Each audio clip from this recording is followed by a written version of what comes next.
Ciao a tutti, io sono Mirko e oggi vediamo questa radiotrasmittente della FlySky. Si tratta della FS I6X, se volete acquistarla trovate il link in descrizione. All'interno della confezione troviamo la radio, un manuale di istruzioni, un cavo USB per l'aggiornamento firmware ed una ricevente. In fase d'acquisto possiamo scegliere vari riceventi. Io consiglio di prendere la X6B perché è la più completa e performante ed è ideale per i droni FPV. Vediamo ora più nel dettaglio questa FS I6X. I gimbal hanno un movimento abbastanza fluido e preciso. Nella parte superiore abbiamo 4 switch, 3 a 2 posizioni e questa a 3 posizioni. Possiamo quindi dire che abbiamo un numero sufficiente di switch per settare le funzioni base del nostro quad, come l'arm, il buzzer e le modalità di volo. Nella parte centrale abbiamo 2 potenziometri che generalmente per FPV non vengono utilizzati.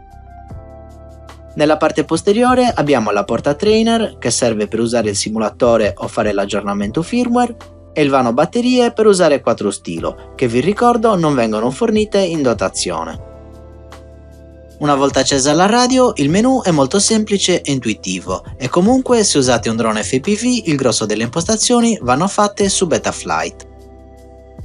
Il firmware base della FS I6X comprende già 10 canali. Per abilitarli andiamo in System e scendiamo fino a trovare AUX Switch. Quindi portiamo il numero dei canali a 10. Per salvare teniamo premuto a lungo Cancel. Adesso possiamo usare contemporaneamente tutte le switch e i potenziometri.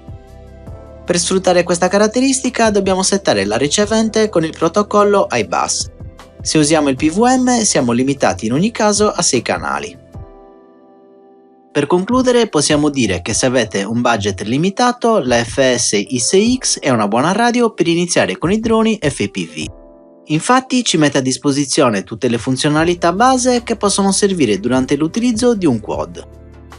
Tuttavia, se andrete avanti con questo hobby e userete principalmente quad con eliche da 5 pollici, sentirete sicuramente la necessità di prendere una radio più performante come la Taranis.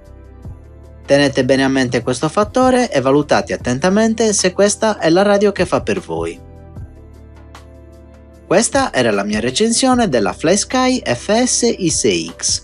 Grazie per aver visto il video, non dimenticate di iscrivervi al canale e di mettere mi piace. Se volete potete supportarmi anche su Patreon cliccando il link a fine video.